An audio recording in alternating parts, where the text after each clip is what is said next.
Hi, Tay. Let's talk about complement of a set.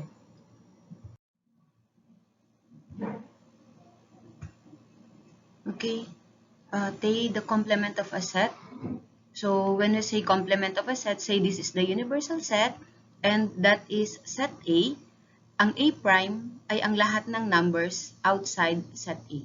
So if this is your set A, lahat ng nasa labas ng set A ay ang ating A prime. For the cardinality of a set, we're talking of numbers here. So when we say cardinality of set, bibilangin natin.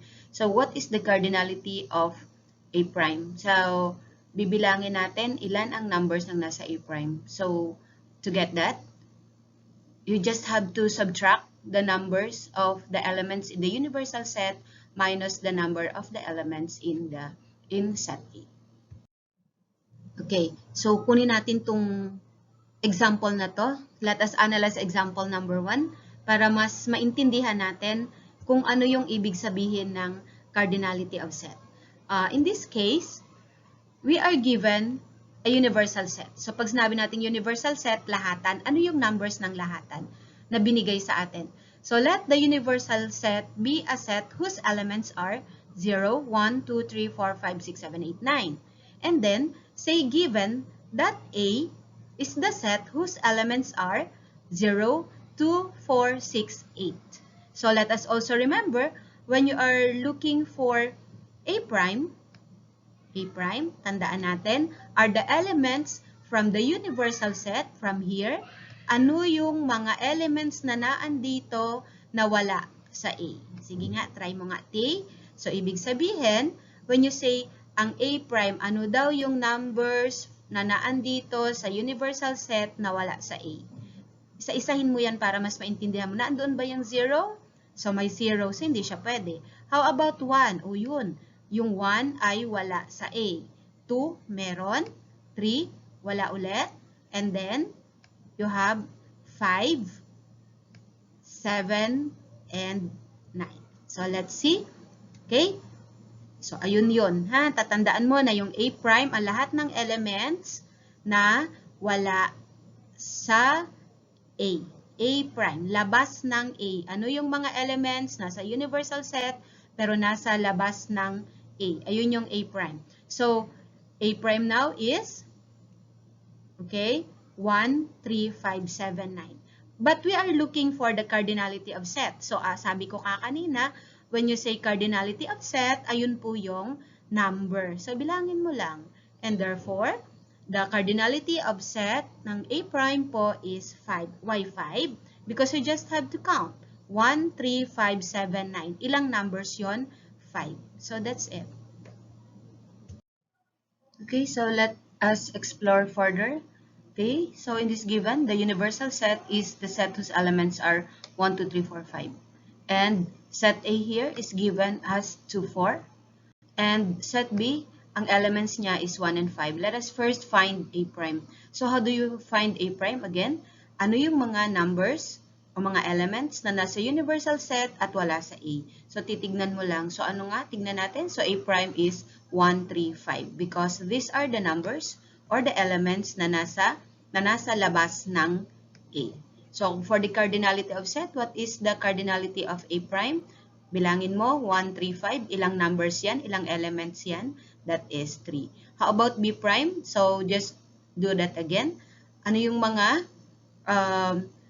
numbers no, na nasa labas ng set ng B na naandito sa universal set? So, alin ang mga numbers na wala? So, for B prime, we have 2, 3, 4. And the cardinality of set, bilangin mo lang din ulit, 2, 3, 4. Ilang elements? One element is 2, 3, and 4. So, that is also 3. What about if we are asked to find A prime union B prime? So, pag gagawin mo lang is, pagsasamahin mo yung ating A prime and B prime. So, pagsasamahin natin, ano-ano yung mga numbers? So, that will be 1, 2, 3, 4, 5. Pero kung titignan mo, ano tong mga elements na naandito pag pinagsama mo yung at B prime since we are talking of union. So, pagsasamahin mo siya, these are also in the universal set. So, just to say, A prime union B prime is also the universal set. So in here, meron tayong given na table. So in the given table are names of students of high school. By set ito. So let's say, ang set A, tignan mo dito, ang set A ay ang mga bata na gustong kumanta. Set B are the students who like dancing. Set C are the students who likes acting. And set D, ito yung mga bata na wala silang gusto na gawin. They don't like singing, they don't like dancing, and they don't like acting. So, let's say the survey has been completed at ang dami sa yung hinihingi. So, you find the universal set, you find A union B prime, and the rest. So, kung titignan mo, kung isa-isahin mo, medyo mahirap to kasi magiging complicated siya. So, for the next slide, I will teach you how to do the Venn diagram. So, the Venn diagram shows the logical relation between sets. So, ito yung mga nasimulan nyo ng pag-aralan na naglalagay ng mga circles, no? Ng mga bilog-bilog. So, say for example, this is an example of a Venn diagram introduced to us by John Venn, an English mathematician. So, may mga pinakita dito na example. Let's say, ito yung Venn diagram natin, a final Venn diagram. There are examples of A intersection B. So, meaning to say, may common na elements na nag-share si A at B. And at the same time, if there will be A intersection B intersection C, may common na element na tatlong sets ang nag-share. Okay, for this, tignan natin paano tayo gagawa ng Venn diagram. So, kaya yung listahan natin, what do is we draw circles, A, B, and C.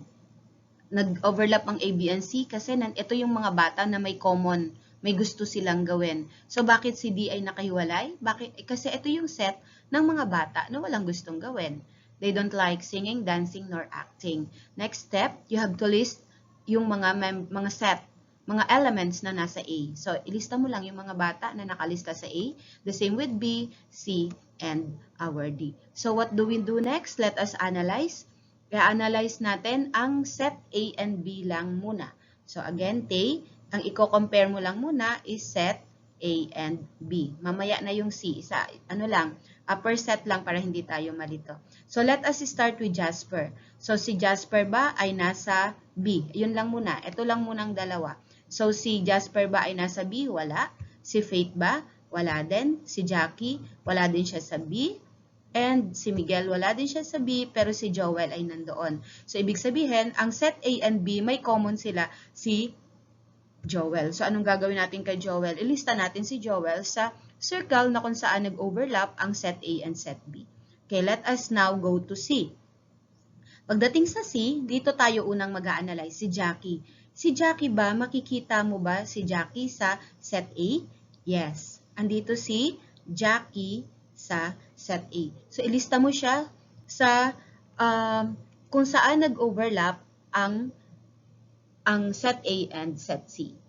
Let's go to Jasper. So, bago ka pala pumunta kay Jasper, burahin mo muna si Jackie sa dalawang set A. Sa set A and sa set B. So, how about Jasper? Jasper here. Si Jasper ba nasa set A?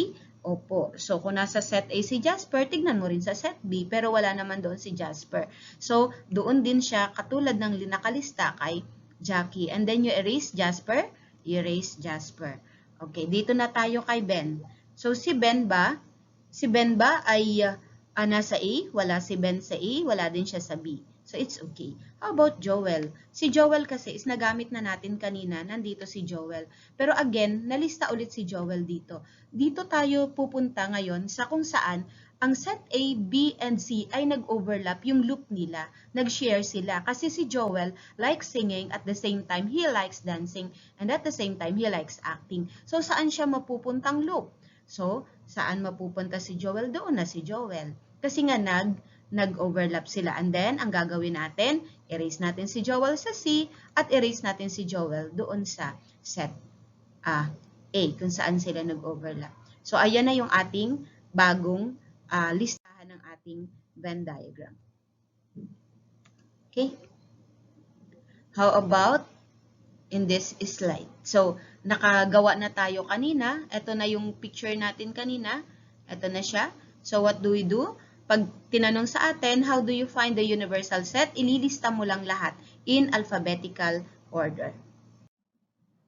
So in here, let us continue giving our examples. So how about if you are asked to find A union B prime? So A union B prime, list your A. Ano yung mga nasa listahan mo ng A? Just list your A. Yung mga pangalan na nasa A. Ito si Faith, si Miguel, si Joel, kasi nandun pa rin siya sa circle ng, doon pa rin siya sa A, di ba? So, si Joel, si Jackie, si Jasper. How about B prime? Again, ano na nga yung B prime? Ang B prime ay lahat ng pangalan na nasa labas ng B. Okay, nasa universal set at nasa labas siya ng B. Okay, so, ang A union B prime, so pagsasamahin mo lang, set A union set B prime. And then, that's it. Ililista mo lang siya.